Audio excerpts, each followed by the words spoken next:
Hey everybody, we are back with another episode of Can't Stop Snapping, the official podcast of MarvelSnapZone.com. Before we jump into today's episode, just want to go over a couple of things. We do have a ton of topics to cover today. One of them being that it was announced right before we started recording that cards are going to start dropping from Series 5 and Series 4 down to the lower series or pools. We only had enough time to cover this for a couple of minutes at the end of the episode, so we'll try to cover more of that topic in the future. It does sound like from information in the Discord, Twitter, etc., that another patch is being targeted for January 31st. That patch will include the battle mode, the highly anticipated friendly battle mode. Other than that, it will be targeting probably some more nerfs and buffs to cards. And it will be the day that the cards drop from Series 5 and Series 4 down to Series 4 and Series 3. So a lot to look forward at the end of the month. They did kind of stipulate that if, there's a bug found or an issue, they may delay that. But at least for now, you can mark your calendars. January 31st, we are going to be getting a ton of updates to Marvel Snap. With all that being said, and without further ado, let's jump into today's episode. Hey everybody, we are back with another episode of Can't Stop Snapping, the official podcast of MarvelSnapZone.com. And boy, we have an episode for you today. We have 4 major topics we'd like to cover, and there's a lot to say on what is changing and what is new and what is the latest in Marvel Snap this week in January. I am joined by a first-time guest, another contributor to MarvelSnapZone.com, Bradcifer. Bradcifer, thanks for being here. Thank you so much for having me. Yeah, no, we've been chatting about a couple different topics over the last day, and I think we have a great episode lined up for all the listeners out there. But before we jump into our topics, as always, when we have a first-time guest, we want to just give you a minute or two to kind of introduce yourself to the listeners, your background in gaming, what you're doing for Marvel Snap Zone, and why you love Marvel Snap. Yeah, so my name is Brad, otherwise known as Bradcifer. I come from a huge background of other card games. I started out with Yu-Gi-Oh! As a kid, and then played that competitively for a few years. Transitioned over to Magic about 5-6 years ago, and I've been doing that ever since. And then when Marvel Snap came out, I was like, oh, cool, it's another card game. Seems easy to kind of pick up and get into. So I've been doing that since. As far as for Marvel Snap Zone, I write articles when I get the chance, and I primarily try to serve as a video editor and things like that, because that's typically my background. But otherwise, the Magic side of it, I also do stuff for like other things under .gg, which is actually who owns Marvel Snap Zone, and the PlayX network, Playing Pioneer and things like that. I do articles over there as well for Magic, and I'm on the Pioneer Perspective, which is a podcast all about the Pioneer format in Magic the Gathering. So that's typically what I go with. Awesome. Yeah, I had some people at my job today playing some Magic in person. I know a lot of people are playing it digitally these days, but some of them have bought some of the kind of pre-constructed decks, and they were having a great time during lunch. So, are they playing a Commander? I think so. Yeah. Yep. Yeah. Yeah. Well, awesome. We are glad to have you here. We hope to have you back another time in the future. So, as I mentioned at the top of the episode, we do have 4 major topics. We're going to talk new card this week. We will talk new location, new featured location this week. We will then follow that by the patch notes, which dropped today at the time we're recording, which is January 10th. And then we will talk something that was actually just announced right before we started recording, which is cards dropping from Series 5 and Series 4 to lower series or pools. So a lot to talk about. Let's dive right into Sauron. Sauron is the new card this week. Sauron is kind of this pterodactyl-looking creature. It is a 3-cost, 3-power card with the ability, on reveal, remove the abilities from all ongoing cards in your hand and deck. I'll just say this is a very interesting ability, very unique. I think the only other card we have right now that's really kind of like ripping off abilities or kind of clearing text off cards is Leech, which we've seen a lot of play with lately. Yeah. But this is obviously just for your own card, so you're trying to do it intentionally. So give me your, before we dive into kind of some synergies maybe with this card, talk to me about your general impressions. What are your thoughts just seeing this card come into the game? It's a card that I like a lot. I think it's probably tied for me for the one that I see to be the most impactful out of this batch for this season coming out. I don't really see it being worth it to me to just jump in and like just go ahead and get it for the 6,000 tokens, unless you really, really love playing that type of deck, which would be like a 0 type of deck. But I think it might give a nice little buff to that archetype as a whole. Obviously helping out things with like, what's it called? The 1/7. I'm blanking out. He's the Ebony Maw. Ebony Maw. Yeah, I knew it was one of the Dark Children, whatever they call it in the MCU. But yeah, like doing that and turning off your ongoing effects, you don't want to worry about like Typhoid Mary and stuff like that. But otherwise, it's kind of niche. Until we get more cards with negative downsides as an ongoing ability, which we really only have 2 at the moment. You can technically count Lizard as one of those as well, but it's 3. But until then, Red Skull cool. As well. So Red Skull as well. 4. You're right. Yep, but then that's a deck you want Sherry as well. So there's a decent amount of tokens being put into that. Yeah. Go ahead. You know, I was going to say otherwise it's a cool card. I just don't see it being insanely impactful, like something like Silver Surfer, or Bast even, or like of course the newest one from this season. Yeah, I think it's interesting. Sometimes with other card games, you create specific words or keywords that have like abilities, right? So you see these keywords on lots of cards. Now, I'm not saying we don't have that with Marvel Snap. We have things that are on reveal. We have ongoing, things like that. We have cards that do things with destroy, things that do things with discard, etc., right? So we have kind of these keywords, if you will. It's not exactly the same as something like Hearthstone or other card games, but we have those. But one of the things I like about Marvel Snap is we get kind of these very, we have these general cards, but we have very niche cards, and they can kind of go any direction. Like it's not locked into, okay, we have to have a keyword for this card to make it work, right? It's it's an on-reveal ability, but like it's just they came up with a very unique ability that's very specific to this card. It's not like a copy of another card with a slightly different stat line or something like that, right?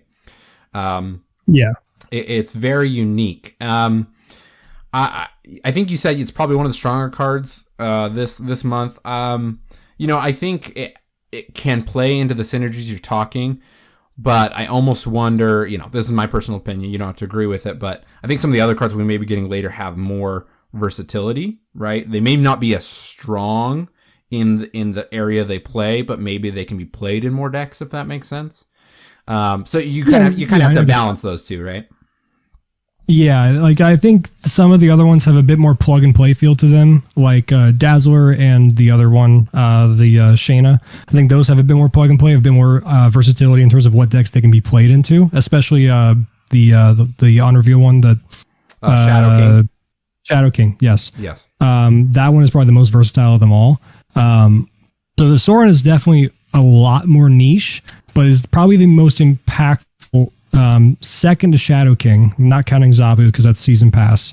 But second to Shadow King, I think being the most impactful to what it could do in the decks that it can go in. But I think Shadow King is probably the best in terms of the versatility. But of course, we can talk about that another time.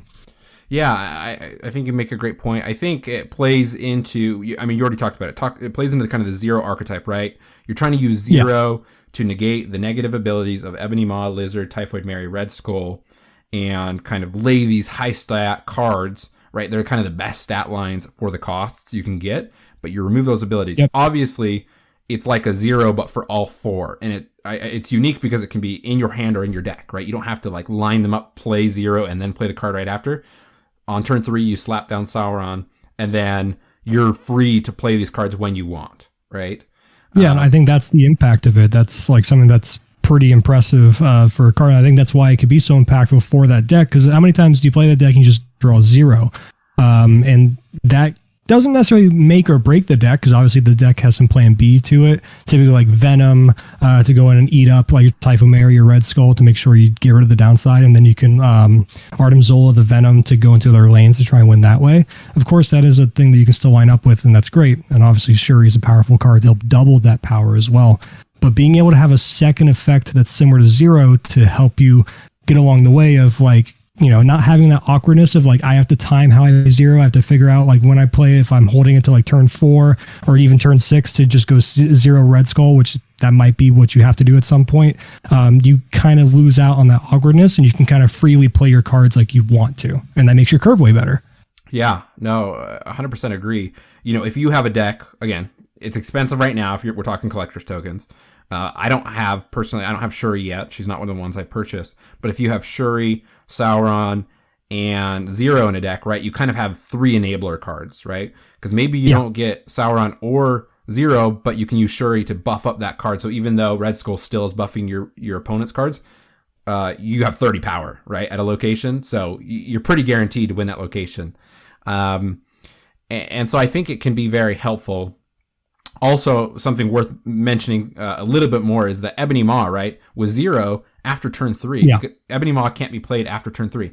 So even if you draw Ebony Maw on turn 4, 5, or 6, you can't zero into Ebony Maw. But this will allow you to play Ebony Maw on turn 6, right? So if you're able to negate the ability of Red Skull and Ebony Maw, that's 22 power you can split between 2 locations on turn 6, right?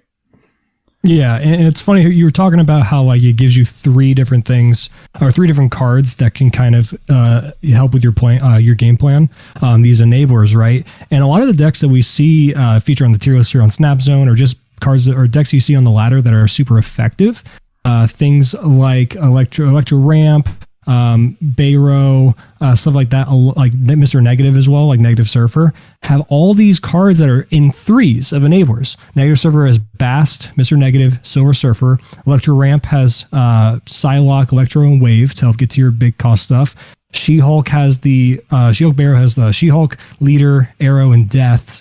So technically 4 enablers. I know those are finishers, but they're the namesake of the deck that is your big turn 6. And you want to have 2 to 3 of them to finish on.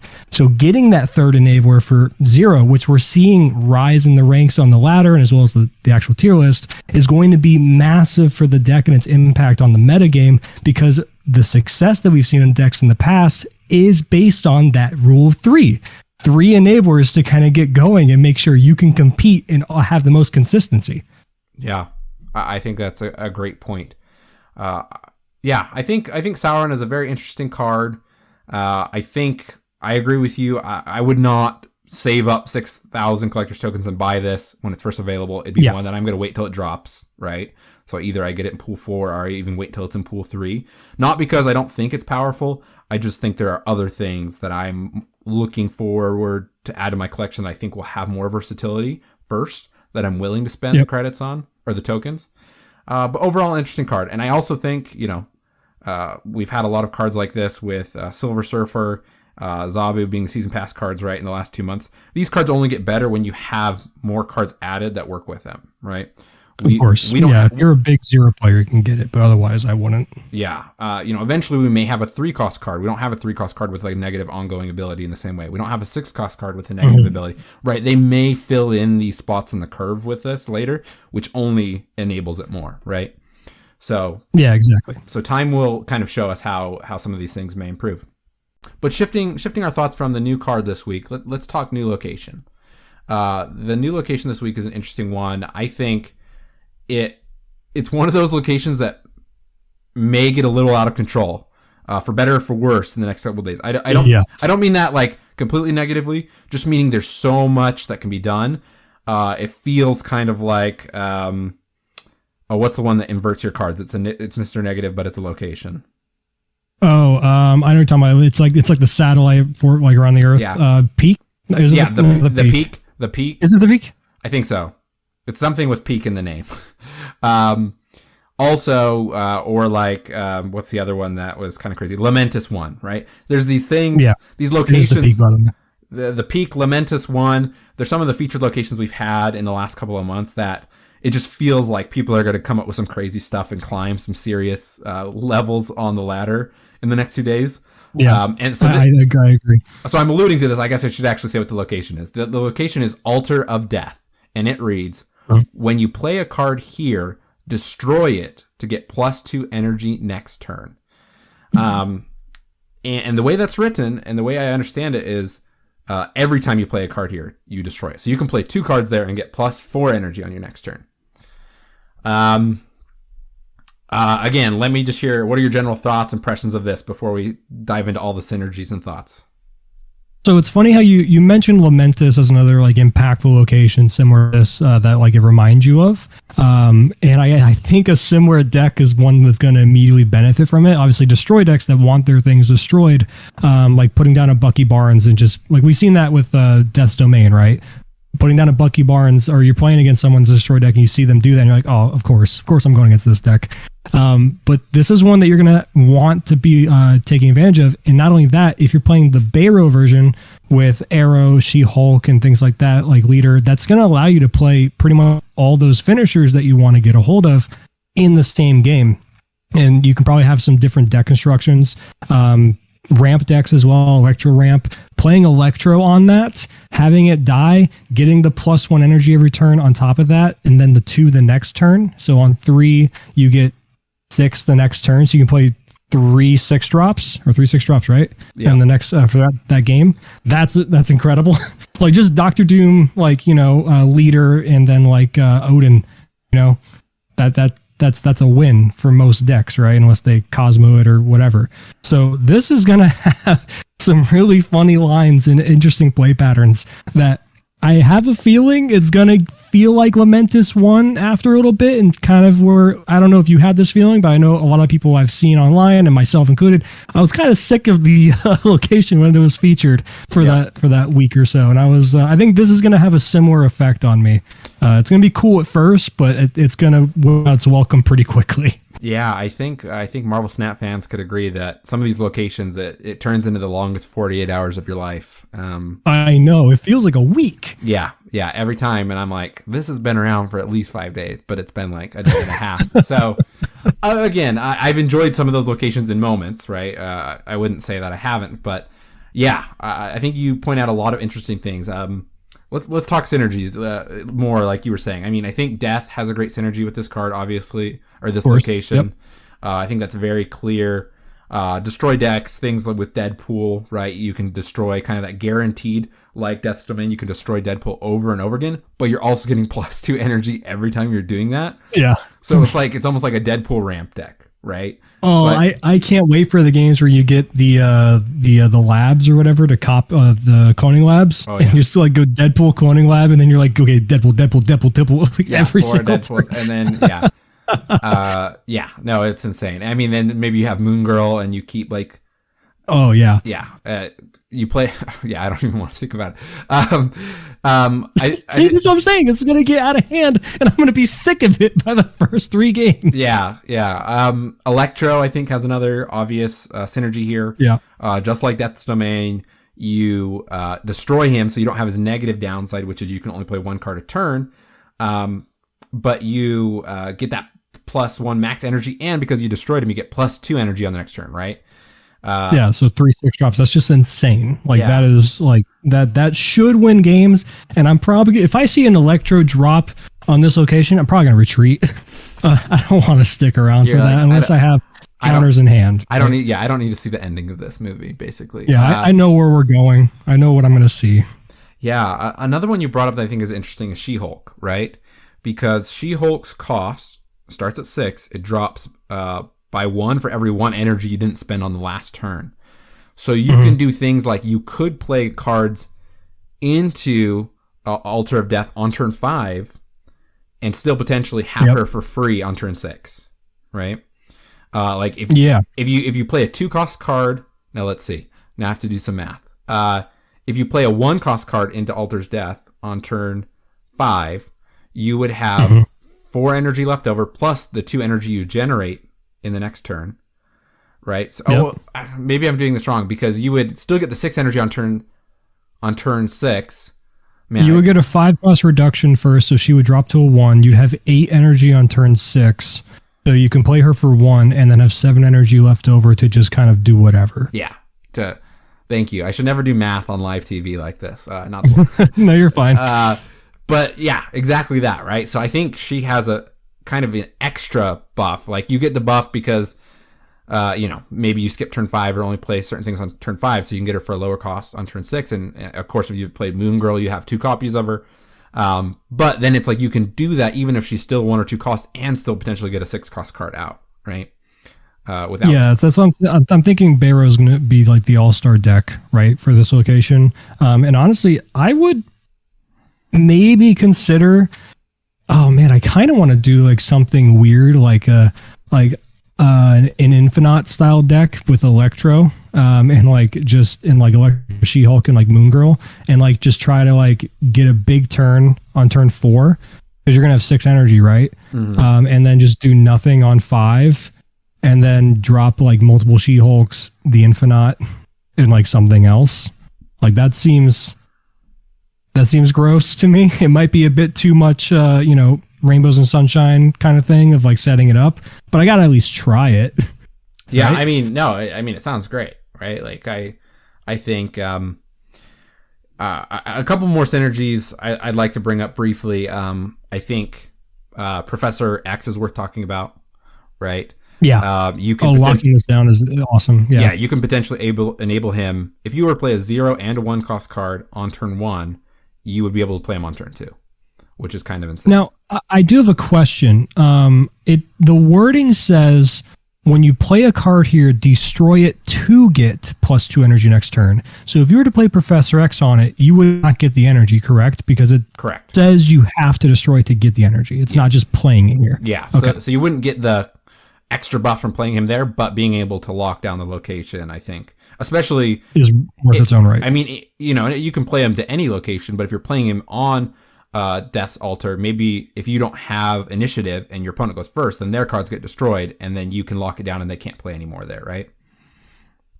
Yeah, so I think that's interesting. Yeah, so overall, a very interesting location. I think we're probably... I feel highly confident that our prediction of we may get a little tired of this location is going to come true. Yeah. And I'm assuming once it goes into the normal rotation, it will be in the highest rarity of locations. It would be my assumption. It just feels like one of those ones they're not going to have show up, more common, like a lot of the locations. I would imagine it should be the same rarity as like Lamentus and the Peak, right? Because I think those come up. I guess the Warrior Falls now, but we'll get to that in a sec. Yeah, we'll talk that in patch notes for sure. But it feels like one of those to me. Obviously, we'll see what they decide to do, but I feel it's one of those ultra rare locations. Right now, it just says the rare. According to Snapzone, it says the rarity is just rare. I don't know how accurate that is at the moment, or if they're going to change that. Like, what do you know offhand what the rarities are of locations by any chance? I haven't actually looked at them. I forget. I mean, it's been a long time since I've looked at the terminology. I want to say there's 3 levels of rarity. I don't know if it's like common, something, and then rare is the highest. I'm not 100% sure on that off the top of my head. But I know there are 3 tiers, and I want to say the highest tier is like, 5% of the time or something. It's pretty low. Yeah. That it has a chance. And then it's obviously like 5% to roll that, but then it's like 5% to roll one of those locations kind of a thing. You're usually not going to have them in lots of games, right? Or like multiple in the same game. So I'm assuming it's going to be that, but time will tell. We'll have to see after it rotates out of the high traffic play in the next 2 days. Yeah. According to Snapzone, it says common, uncommon, rare, ultra rare. Okay. So I think, So ultra rare is like World Ship and an Ego. I think those are in the ultra rare category. So this, I could see this going into rare. I don't think it's like as kind of crazy as Ego or World Ship, right? So I don't think it'll be in the ultra rare. I would assume it would be in the rare. I don't want to deviate too much real quick before we get into the passions. I do want to ask you though, because based on my experience, I know there's District X, which replaces your entire deck with random cards. What's the name of the one that replaces your hand with random cards? Or not replaces, but fills your hand with random cards. I'm probably going to pronounce it wrong, but it's Triskelion. Okay. How often do you have games where those pop up one after the other? Because it feels like every time I see one of them, the other one is in one of the extra locations. Well, actually, I don't know if you know this. There's secret code in the game that whenever you're wanting to try out a new deck, those locations show up immediately. I swear, like every time I see the first one where it fills your hand up, I'm like, okay, show me District X. show me the second location is District X, and it's like, there it is, and I just have a whole different deck. I'm like, all right, let's see what happens. It's a crapshoot. We'll see what happens. No, I feel like I have seen them together, but I know it's not really this way, but I feel like those locations somehow show up featured for me when I want to try a new deck, and I just want to retreat instantly because I'm like, I am not here to play with random cards. I am here to try out the synergies in this deck I'm testing out. It's like the law of Hela, right? Yeah. You're gonna have her and then discard her every single time. I have 7 cards in hand. I have a 1 in 7 chance to discard her to the Swordmaster, and she's gone every time. Yep. You have to. Where's Invisible Woman? You have to look at the. Why is she not here? The little subtext at the very bottom of the card says, "If in hand, discard immediately." You know. Yeah, exactly, and it's so frustrating. Like I don't like playing Hela decks because I'm like, it's fun when it goes off, but I'm so annoyed by the fact that Hela gets discarded 90% of my games that when it finally goes off, instead of me being like, wow, super cool, I'm like, yeah, that's what I expected. Yeah. Where were you the last 5 games? I was texting my sister and brother-in-law today. They're both about maybe 6 or 7 cards away from completing Pool 3. And my sister still doesn't have Hela as one of her last 7 cards. And she says, I hope I get it soon. I'm excited. I'm like, no, you don't. Yeah, I don't know if you should feel that way. I bought her in the Toga shop when I was finishing Pool 3. And I'm like, you know what? I could have waited. Yeah. Could have waited. Yeah. Yeah.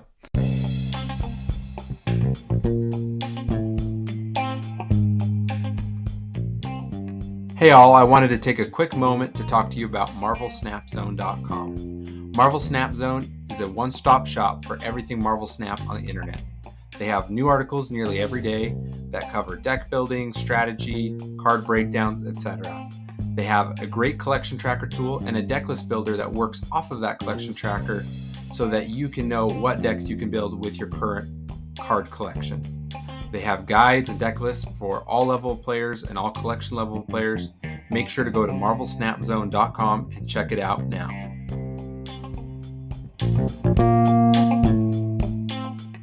Awesome. Well, let's jump over to patch notes here. There's a lot of interesting things here with the latest patch. So let's dive right in. As always, we'll kind of go top to bottom.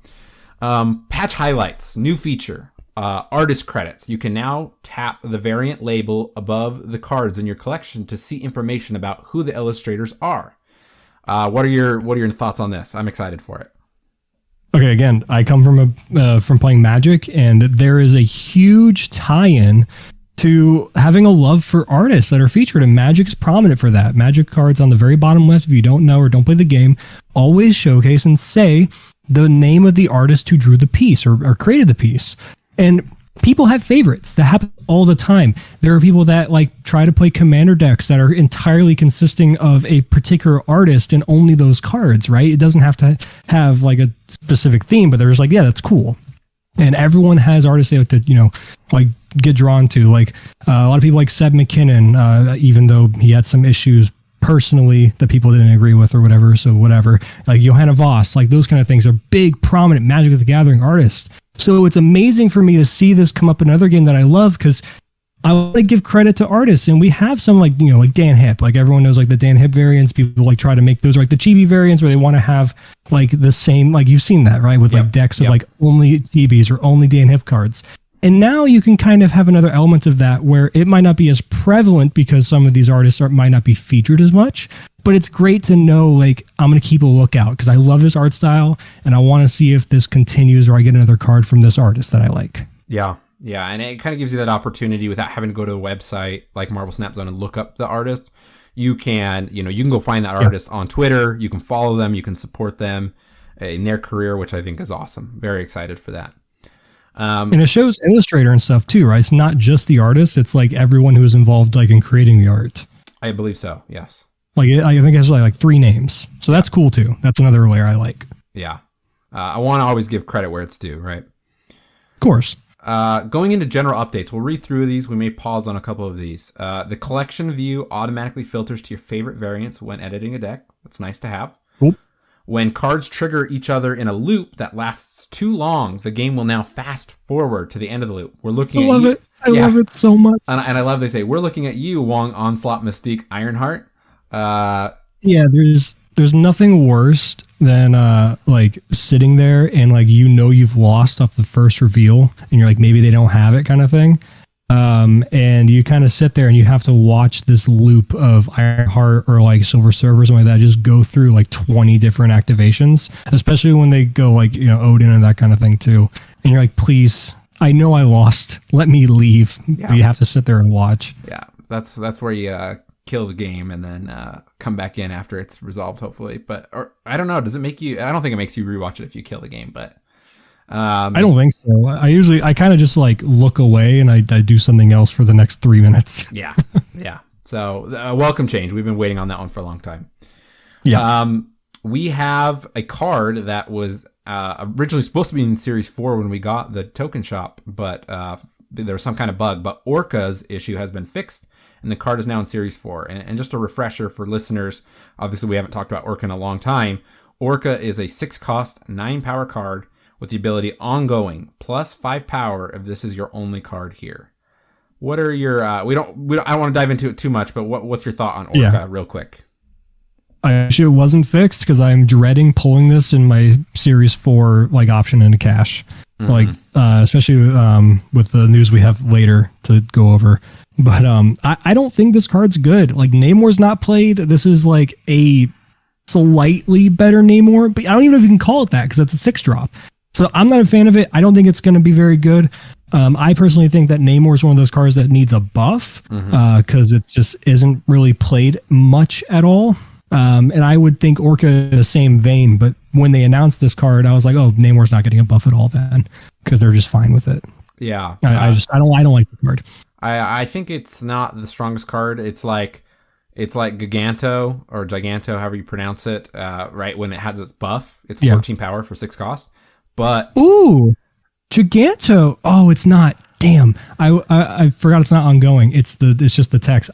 Man, if it was ongoing, that'd be a great card for Sauron. Yeah. I just thought of. Yeah. No. But I'm sad now. Yeah. No. I wish it was. But Orca, my thoughts. It's Giganto, but you can play it anywhere, and instead of just being able to be Shang-Chi'd, you can also Enchantress it. So isn't that great? Yeah. So yeah, I don't think this is another card that most people will be looking to buy in the token shop. You're just going to wait till it's down into Series 3, Pool 3, and just open it out of a reserve or a cache. I mean, Pool 1 with Namor.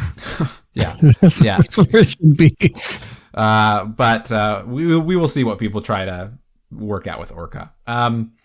Next, we have Russian language support added. Great to see more languages added to the game. For new players who want to jump right in, we're releasing a one-time purchase pro bundle with 12,500 credits and enough boosters to upgrade 8 cards from common to infinity. What they don't mention here is that it is $100 in USD. Yep. I don't want to dive too much into this. I'm sure there's a lot we could say about costs of bundles and stuff, but I don't know. What's your 1 or 2 sentence feelings on this? I've seen both sides where people say like if it's not for you, don't buy it. Or other people are saying like it's just way overpriced. I'm of the camp of it's a mobile game and it's gonna have these prices, and that's just how it works. That's how it functions. It's the state of gaming we're in now. But at the same time, your clientele and your like the people you want to pull into your game isn't mobile game players. I think it's primarily card players. Hearthstone players, Magic players like myself, other games that flock to this game first. So I feel like the pricing needs to be adjusted at some point, but I don't see it will be. If you want it and you want to skip the entirety of Pool 2, for example, cool. But it's just a weird product to me that's like hard to sell to new players that might not be solely invested in the game yet. And then players like you or myself who are done with Pool 3 and trying to get Series 4 and 5 cards, it's not for us either. It doesn't do anything for us. So yeah. I don't know. It's a weird product.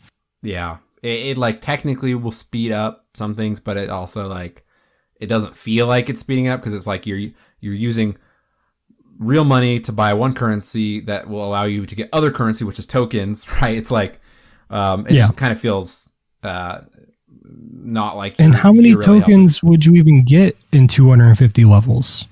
Like, I don't think it's that much. It's certainly not enough for a Series 5 card, right? Yeah, I mean, how many? We have a cache every 12 levels, right? Or a reserve. Yeah. So that's like 20 reserves opened, and in every. So maybe a Series 4 card. Yeah. I mean, like if you like, I'm not gonna do all the math right now, but essentially you'd maybe get like 1 card out of it, right? Yeah, and a bunch of variants. Woo. Yeah. Okay, last thing here in the general section. Reserves now reward different amounts of collector's tokens once you collect all Series 3 cards. The individual amounts vary from 2 to 600 instead of only 400. However, the token earning rate remains the same. So I think this is one of those, hey, we're going to make your brain feel better because sometimes you're going to open up a really big one. But it sounds like over like 7 or 10 reserves, you actually get the same amount. They have some kind of code in there to like make it so you get the same amount as before. It's really just the like the mind games that games play with us, right? It just makes us feel good when we roll high, and it kind of builds up that excitement for, oh, am I gonna get a 600 one next time, right? Yeah. So it's just gaming psychology. It's nothing that exciting other than this is just what games do, right? Is my thought. I still got excited when I pulled 400, and I was like, cool, yay. Like, I don't think it's going to make much of a difference for me, but yeah. Quick things we'll kind of throw through. We'll kind of go through these fast. New location sounds for Asgard and Daily Bugle. New card sounds for Arrow and Polaris. And art and visual effects. We got new art and visual effects for Arrow and Polaris. So they're getting some love, getting some updates. But let's dive in. Cool. Yeah. No, I like them that they're continually innovating on this. It's like a big whoosh. Yeah, I'm glad that they're not just leaving things, and they know they can improve certain things, kind of go back and show some love to cards that have been out for a while, right? Yep, I agree. Let's dive into the meat here, which is the balance updates. Interested to hear your thoughts because, I think some of these make a lot of sense. I think there's some that online people felt are a little more controversial of not buffing enough or not nerfing enough. So let's go one by one and hear your thoughts. So Arrow. Is going from a 5/8 to a 5/7. We all know Arrow is a very good disruption card. Arrow will move all cards that your opponent played that turn to the location where Arrow's played if there are slots available. So this is nerfing the power to, obviously she keeps her ability, but hopefully makes her not quite as strong as she has been. What are your thoughts? I don't play Arrow for the power mostly. Obviously, it's relevant oftentimes, like it can be. A 5/8 is definitely nothing to scoff at. It's still a very good card, arguably one of the best cards in Snap, if not the best card. You play it for the disruption, the movement, and I don't think this is going to change much in that regard. I don't think Arrow needs any real big other nerfs. If they revert her back to a 5/6 is what I'll say, or even like a 5/5, I'd still play her. I don't think she'd be nearly as good, of course. But again, the disruption is why you play her. So they can nerf her down to 5/5 for all I care, and I'll still play her. And I think she'll still be one of the, if not the best card in Snap for her ability alone. Yeah, I think we'll see a pattern here. There's some cards that were nerfed, quote unquote, right? But I think they're trying to take a gradual approach. Right, which I know there's some strong feelings either way online. Some people say, oh, it's fine. Some people say, oh, this is, they're being horrible. They're not, balancing the game right, etc. But I think they're trying to not just like jump and just completely rewrite cards. They want to take kind of a slow approach and see if just lowering power by 1 or 2 really kind of balances things out. So. Saying that, let's dive into the next card, which is Galactus. Galactus is a 6-cost 3-power card, but it now is a 6-cost 2-power card. Retains the same ability. On reveal, destroy the other locations if it's the only card at the current location where you're playing it. I feel similarly to what you said about Arrow on this one. I don't think this really changes the card that much. What are your thoughts?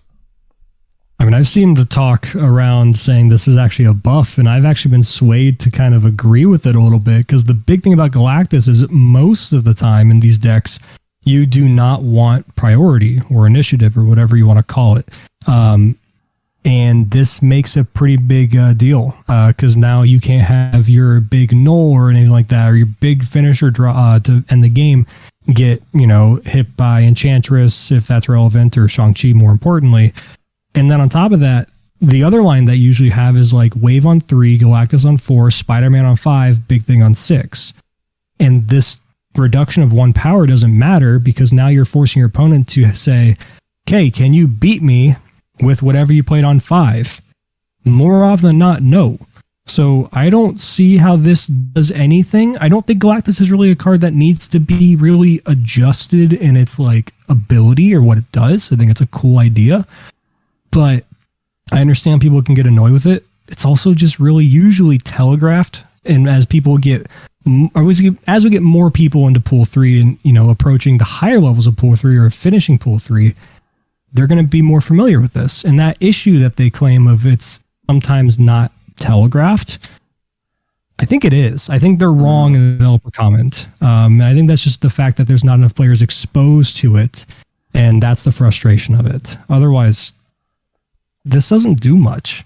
Yeah, I think you're right.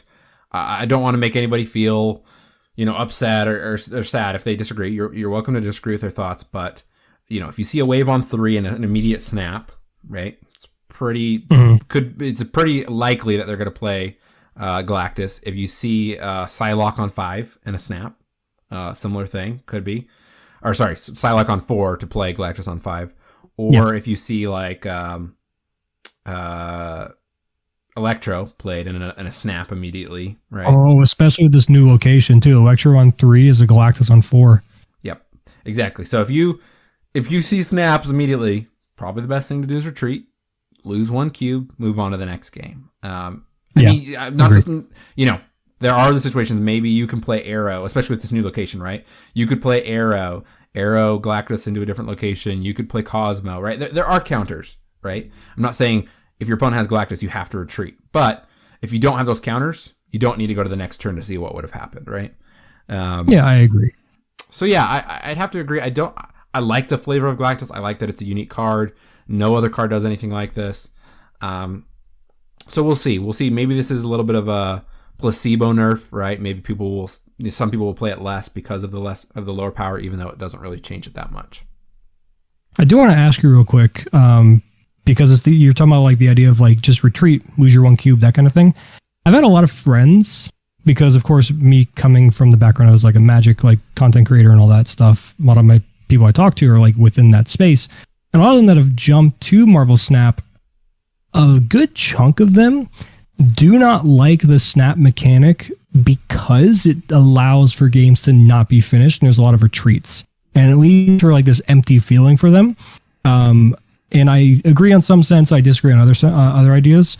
Do you think that's part of it as well, for the reason Galactus is so annoying, I guess, for newer players or people that are climbing through their collection and getting to the point of seeing Galactus played against them, where they want to, you know, they come from games like Magic or like Pokemon or Yu-Gi-Oh, where games are finished. There's not as much scooping or like conceding unless it's clear and obvious towards the end game that you can't crack. But you have typically games 2 and 3, because it's a match, to kind of continue battling, and making it so you have that empty feeling of like, I didn't finish the game, and it's kind of, I don't like that. Do you think that's a part of it for why Galactus is so, I guess, hated for a lot of people? 100%. I think that is, again, our opinions. It sounds like our opinions align with this one. I think it feels bad because it is, you know, we talk about, you know, it's telegraphed. It's easy. Yeah. It's easier for you and me who have been playing for so long, right, and have a background with maybe other card games, right? Maybe it's easier for us to catch on to this, right? There's a lot of, you know, casual players, and you know, maybe they're not playing every day, right? And that can feel very frustrating, right? It's like, I didn't see this coming. He snapped. Maybe I had snapped earlier in the game because I thought I was doing good, and then you're losing lots of cubes every game you're playing against him, right? And that can just feel bad. It can feel very discouraging, right? I think that's one of the bigger things. Now, I think this is a good transition point to our next card, because I maybe feel a little different on this one, which is Leader. Leader was a 6 cost 4 power card, is now a 6 cost 3 power card. So again, we see that 1 power nerf. Leader's retaining the ability. It's going to play all the cards that your opponent played, right? Obviously, there are still counters to Leader, but I feel like maybe not quite as many as Galactus, and sometimes it's not as telegraphed because Leader can go into so many different deck styles as just like an extra 6 drop to throw down. That sometimes it's just really, you're like, okay, all their other cards make me think it's this archetype, but then all of a sudden Leader pops out of nowhere. I think, like the move, for example, I've had that happen to me. I'm like, it's turn 6. I'm like, okay, I'm doing the math for Heimdall, and then they go leader. I'm like, where? What? yeah. Why? So Why are you playing this? I think leader has more versatility than Galactus does, which kind of makes it less telegraphed. So I think that can be extra frustrating. I think, in a lot of cases, like leader is like, okay, if you're winning 2 locations by enough power, you can play leader and win, right? Obviously, Cosmo can block that, his on reveal ability, but not every deck has Cosmo. Not every deck's going to have Cosmo in the right location, et cetera, et cetera, et cetera.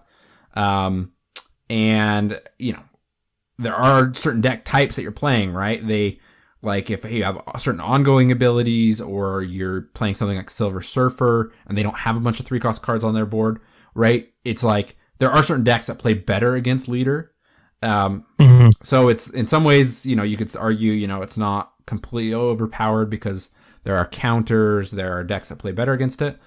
But I think leader is just, I think he's still just too good of a card. I think, it discourages from trying new things, or from really strategizing. It's just kind of like, I'm going to, throw cards down and just throw down leader and expect to win every time, which doesn't happen every time, but that's how it feels for me. Would love to hear your thoughts, and if you think more is needed here. So we do need to provide a little context to this, because when this patch note leaked a few days ago, Ben Bro did address it on Twitter, saying that, hey, the patch notes for leaders saying it's just going from a 6-4 to a 6-3, and we may look at it. He's like, that was worded incorrectly. It's supposed to mean this is a stopgap nerf, and we're going to change it later, but we don't know how yet. We're still looking at that. So there are more changes to leader to come, primarily to his ability, I would assume. I think leader, personally, is a double-edged sword. It's a card that I think is necessary for a game like Snap, especially with the prevalence of these cards that we're seeing come in the season pass and new cards into the meta, being primarily Silver Surfer, Zabu, right? These Sarah Miracle Zabu decks that want to kind of do this vomit on turn 6, where they play 4 to 5 cards all at once, and then have this huge power output to finish the game. Same thing with Bayro. And leader has a place to stop those in most cases. I know you say that, and it's true that Silver Surfer decks and Zabu decks oftentimes can effectively counteract leader, but at the same time, if leader's able to grab some of these 3-cost cards in the Surfer deck and pump them himself, that can be a way to counter that as well. I think that's where the leader deserves a place. Where leader feels bad for me, and for a lot of players, is when you're playing a singular card. If you're going to go Magneto or Doctor Doom or something like that, a singular card to just finish your turn 6, right? Or even a Hulk. And leader happens to play it in the same lane, or in the case of Doctor Doom, just counteract your single card. That can be frustrating. For me, I think my idea for leaders change. I want him to still be prevalent enough to counteract these vomit decks, especially. I would imagine we're going to see more of these types of cards designed in the future. And I think that's where he belongs. So I would like them to change leader to say, on reveal, if your opponent has played 2 or more cards this turn, copy them to your side. That way it still is a place to counteract those vomit style decks. Because otherwise, I think the top of the meta would just be primarily those type of decks. Bayro, Surfer, and Zabu decks. And we're already kind of seeing that even with leader in place.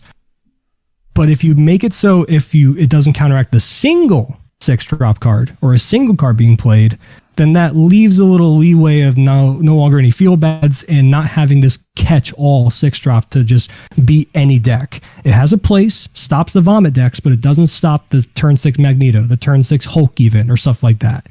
Yeah, I think you bring up a lot of great points. I think, they basically have stated, like you say, they're going to continue looking at this card. I think you bring up a very interesting suggestion for change, and as we all know, all the developers at Second Dinner listen to this podcast, so that's what I always say. I don't know if any of them do, but get Ben Brode on the show. Yeah. Oh, well, actually, I'm trying to get somebody from Second Dinner on. Actually, that's maybe a little sneak peek for listeners. Trying to coordinate that right now. So hope to have that in the future. But we've said a lot about leader. We'll move on to the next cards, but still more to come there, I think, in the future. Let's kind of power through these last ones. These are we have one more nerf, quote unquote, and then several buffs. Let me read through all of them, and then let's just pick out the ones that kind of stand out to us the most, just so we can make sure we get through all our topics today. So Nova, Nova retains the same ability. Nova is gone from a 1 cost 2 power card to a 1 cost 1 power card. Drax and Groot, who share the same ability, where if your opponent played a card here this turn, they get a certain amount of power buff. So Drax has gone from a 4/4 to a 4/5, and Groot has gone from a 3/3 to a 3/4, and both their power buffs have gone down by 1. So Drax was powered up by 4, but now it's 3. Groot was powered up by 3, and now it's 2. So very similar changes there. Hazmat has gone from a 2 cost 1 power card to a 2 cost 2 power card. Retains the same ability of lowering all the attack on every card on the board. Black Cat has gone from a 3 cost 6 power card to a 3 cost 7 power card. Retains the same ability. And then Nakia has gone from a 3 cost 1 power card to a 3 cost 2 power card, retaining the same ability of buffing the 2 cards in the leftmost part of your hand by 2 power each. Yep. What's the first one that stands out to you the most of these remaining changes? I think Nova, going from a 1/2 to a 1/1, I think that affects a bit more than people realize. It seems like a weird nerf for a lot of people, and it seems kind of like out of nowhere. And I understand that their idea behind it, like of just he's stronger than the average 1-drop. But my thing is this. The reason you see like Squirrel Girl, for example, in a lot of like destroy decks is because playing Squirrel Girl on 1 and gaining that priority more likely than not, right, allows you to onto like Carnage comfortably or like keep stacking your side of the board to gain that advantage and that priority, to make sure that you can sacrifice your own stuff or destroy your own things without worrying about them dropping a Cosmo or a Destroy against you because you'll flip first. Mm-hmm. Now if you go and same thing with Nova applies, albeit a little more coin flippy. If I go Nova on 1, I have a 1/2, my opponent plays something like Iceman. That's also a 1/2. Now it's a 50-50 shot of who gets priority because we're tied, right? So there's a chance I can still dodge that. But now if I play Nova on 1, especially because you want to play Nova before like Deadpool if you're playing that style deck too because you want to buff him, now you're guaranteed to lose priority on turn 2, which usually Nova, even though it's played with a Killmonger package in a lot of decks, usually screams a destroy of some kind. And having your opponent get the priority to immediately snipe your Nova, I guess for lack of a better phrase, cover it with an armor or Cosmo in that lane, completely changes a lot of ways the games we played for destroy. I think this is a way more impactful than people realize. Yeah, that's a great point. I hadn't really thought about that, but that is probably the more significant change than just looking at it from like a power perspective, right? Because you know if you do get Nova off and you have however many cards on the board, you get that plus that many power. So like if you have 6 other cards on the board, essentially you're getting Nova as a 1/7, right? You're getting the 1 well, you lose Nova, right? So it's like a 1/6, right? Of power on the board, which is great. I mean, that's a great stat line.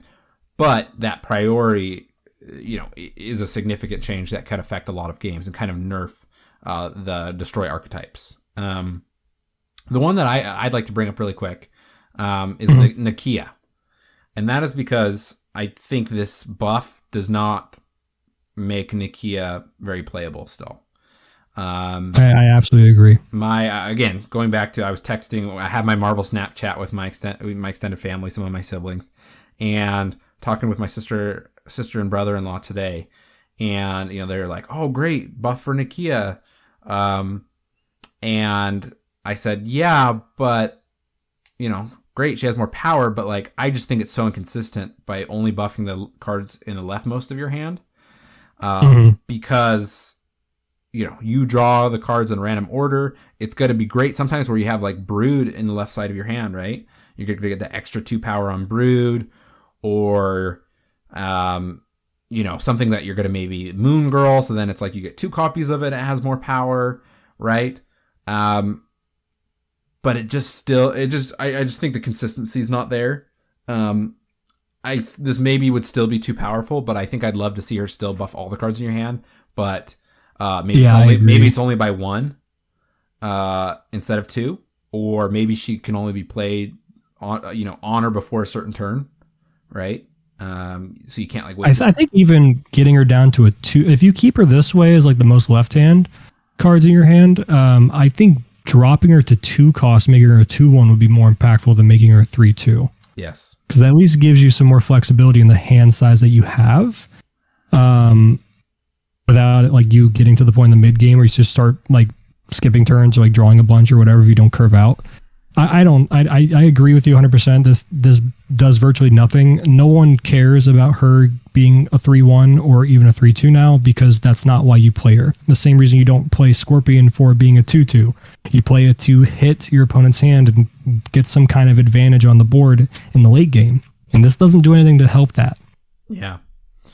Yeah, so interesting changes all around. I'm interested to see. They said in a tweet, I think today, or maybe it's in the patch notes, I can't remember. They basically said, we made some minor changes, not as many changes this time around. We're looking at additional changes, potentially to some of these cards, to some other cards as well. So I think we don't see like a ton of buffs and nerfs in every patch. It sounds like they're planning kind of a follow-up patch at some point that will have more changes. I hope so, because I'm starting to get a little concerned with, we talk about early on when we look at patch notes or like buffs and like nerfs and things like that, ever since the official launch, because we don't really see any like actual changes to the abilities, and that's the thing that makes the most of the cards playable or not. And these little like this philosophy that they've demonstrated of just tweaking power is starting to just concern me for the future of like changing the cards. So I hope they take a much closer look to actual cards themselves and give them effective changes, like cards like Black Bolt or like even Wolverine, for example. Some cards like that. It just, some cards it's enough to change the power. Other cards you need a complete redo of the design. Mm-hmm. Mm-hmm. Yeah, and you want to take your time with that, right? I don't want the developers rushing into that and making something that's going to be worse or just not fun. So I'm okay with them taking their time, but it's interesting. Really quickly, we're about out of time, and I want to make sure we have enough time for our last topic. Some kind of I'm just going to list through these. We won't talk about them, but we have location updates and then bug fixes. Sometimes there's kind of some shadow buffs or nerfs here. So I'll go over the ones that stand out to me. Oscorp Tower will no longer swap card sides if Professor X is there. Makes a lot of sense. Where was the next one? Fix an issue that caused some card buffs to not be added if there were multiple doubling effects active at the same time. I always want the text on cards and locations to make sense and work the way we expect, so that's good. Fix an issue where certain locations stalling the game. Warrior Falls in Gamma Lab, that's nice.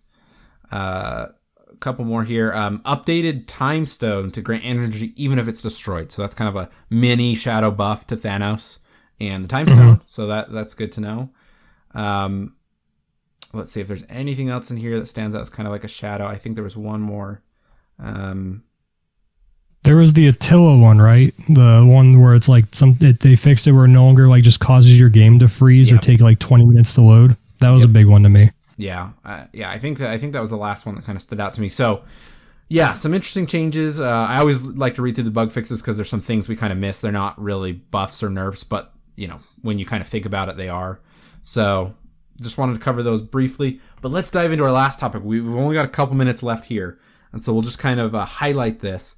But we did get notice of our first drop. They're calling it a series drop, which to me at first felt like a new series of cards is dropping, but it's actually cards dropping from Series 5 to Series 4. I call them pools, Pool 4, Pool 5 more often than I call them series. I interchange them way too much. Yeah, and so maybe just for the sake of making it sound a little clearer here, we'll talk pools. So we are getting 5 cards dropping from Pool 5 to Pool 4, and 4 cards dropping from Pool 4 to Pool 3. They are targeting January 31st, which is also the target of the patch that is bringing us the battle mode. And the cards, and my birthday. Birthday present for me. Happy birthday to you.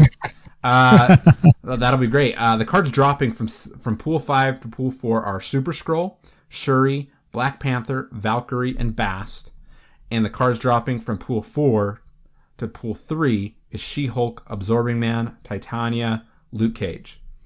I have two main questions for you. One, which card from each of these pools that are dropping are you most excited for dropping? Whether that's because you're going to get them or just you're excited for more people to get them quicker. And if they continue with this structure of only doing it once a month of dropping it instead of like weekly drops of one card moving down from each pool to the next pool, do you like this structure better where it's kind of once a month bunch of drops, or would you rather just see it on a weekly basis? Okay, so first question, when it comes to like which one I'm most excited for, I already own all of the ones that are dropping from 4 to 3, being She-Hulk, Absorbing Man, Titania, and Luke Cage. Same. She-Hulk is insanely important to be a Pool 3 card for a huge number of reasons. It's one of those cards that flexes into your decks pretty easily because it's like, hey, I don't know this last slot. I'm just going to throw in this really good card that sometimes just works out with my curve. Mm-hmm. And that's going to open up, Bayro, which is, other than She-Hulk, is all Pool 3. So that's great for those players. And then Shuri. But also Valkyrie and Bast are great, but Shuri is one that's really impactful, really powerful, and dropping it on a little bit to, ease the cost is super important. So those are my two picks for each of the series drops. As far as would I rather it be a monthly thing or a weekly thing, I'm okay with it being monthly. I just want them to announce it a bit more in advance. We got a 3-week notice now with this after this patch notes today. I'm hoping that they're able to do it with the announcement of the season pass and those cards every month, because I feel bad a little bit for players. Like, I just bought She-Hulk at 3,000 a couple days ago, but I'm not too worried about it. It's fine. It's a great card. I'm not too upset about that. Yep. But there are a lot of players who do that for Series 5 cards, like someone that just got Shuri or Bast for their negative server deck and that kind of thing. So a little bit more of a heads up, like a month in advance, basically. Like, hey, next month we're doing this, or end of the month we're doing this. That gives enough room for people to kind of start putting together their tokens, start hoarding them, and developing an idea of like when they want to prioritize. Do they want it now at a premium cost, or do they want to wait a month? And I think that's an important piece of information for players. Yeah, I like what you're saying. Basically, you're saying, whether it's monthly, weekly, we need some consistency, right? And yeah, exactly. And some a preview, ideally, that's consistent. Same time every month, we know what's going to happen. So if it's variable, then it's like, oh, well, this month we had 4 weeks notice, but next month we only have 2 weeks notice, and that would feel kind of bad, right? So I agree that. Exactly. I'll say, whether it's weekly or monthly, essentially it's semantics a little bit, because at the rate you're able to get credits, like if one new one is dropping every week, it's not like you're going to be able to get that new one every week from Series 5 down to Series 4, right? So if it drops all the month, then it's like you can spend the next month working on getting a couple of them, right? Exactly. And eventually they'll drop lower, right? The ones dropping from Pool 5 to Pool 4 this month, end of this month, will eventually drop to Pool 3, right? So in the end, I think it'll work out. I think it's going to feel better. The token shop will feel better now that we're going to start having these drops. And it sounds like they're going to be doing them monthly for now, at least. So at least we kind of know that that's going to happen, and you can kind of plan accordingly. Like, there's one you want to wait, but you want to get, but you don't want to spend quite as much on. You can kind of expect things to be moving, right, over the course of months. So that is good, and I think it will help that currency and that system feel a little better. Yeah, and one thing I do want to make sure that our listeners are aware of is they did say that Thanos and Galactus will not, at least at the time, they do not plan to drop those at all, ever, because they want them to be the big bads, and that they think that's fitting. So if you're holding out hope for Galactus or Thanos getting cheaper, don't hold your breath. You're going to have to save up for those at 6,000 at the time of this recording and the foreseeable future. Yeah. I could see them doing it at some point, right? Like, maybe a year, maybe for the year anniversary of the token shop. I could see that, because I could see them switching them out, right, with some other big villains, King the Conqueror, right? I could see that being one that replaces one of them, but not until like 6 or 12 months have passed, right? And then that one stays in for a really long time. But we'll just have to see what they have planned for that in the long term. Yep. We are out of time. So just to close us off here, I just want to get kind of your general impression. How are you feeling about this? Is a lot. We talked about new card, new location. Yeah. We had a patch today. We have, now more knowledge about how cards are going to move down through the pools. How are you feeling about what the developers are doing? Are you feeling, are you trusting in them? Do you feel like that we're in a good spot, or do you have some concerns? I mean, I'm a fan of this game, and I'm passionate. I've invested some money personally into the game for the sake of like writing articles and like being sort of a content creator in some regard. So of course I'm going to have some concerns, but that goes for any game that you love as a person, right? If you're a fan of something, you have concerns. That doesn't mean that you're, the sky is falling. So I'm mostly optimistic about what future holds. I do want to see a bit more clarity, transparency. I wish there was more things. Like, for example, the thing that you said earlier about them tweeting about how this patch note is a light one and they plan on doing more of a substantial one at some point, or like bigger changes. That was news to me. And I wish that was in the patch note at the end of it. Like, just say that or start it with that. Give us more communication and transparency about what you're doing within a certain reason. We don't need to know everything that's going on, but enough that makes a difference to us players, your investors, basically your clients, the people that are keeping the game going. But outside of that, I do have hope for the future. I do like the series drops. I do like the promise of actually making more significant changes to cards in the future, or at least taking that into an idea. And I think this is going to be a good year for Marvel Snap overall. That's pretty much it. Yeah, I have to agree with you. As far as the communication goes, sometimes it's a little piecemeal. You have to go look at the patch notes. You have to go look at Twitter. You have to go look at the Discord. That can be a little frustrating. Yeah. So I would agree with you. I'd love to see just a little more streamlined where everything's kind of all available in the same place. That would be great. But we are out of time, as I said. So Bradcifer, want to thank you again for being on the show. I want to just give you one last chance. Tell our listeners where they can find you online, how they can best support the content you're putting out. So like I said, I do content for Playing Pioneer and the PlayX Network in the Magic the Gathering world of things, as well as Marvel Snap Zone. I do a podcast called The Pioneer Perspective every single week. My @ on everything for social media is Bradcifer, Bradcifer. So you can find me on that. And if you really want to support the show, for the Pioneer Perspective, we do have a Patreon for that if you're so inclined. But people just listening is enough of a support in my eyes, so that helps a big deal. And I'm just happy to be here, and I love Marvel Snap, and I'm thankful to have you had me on. Yeah, and we will plan to have you back on another time in the future. So, listeners, as always, thank you for listening. We will catch you in the next episode.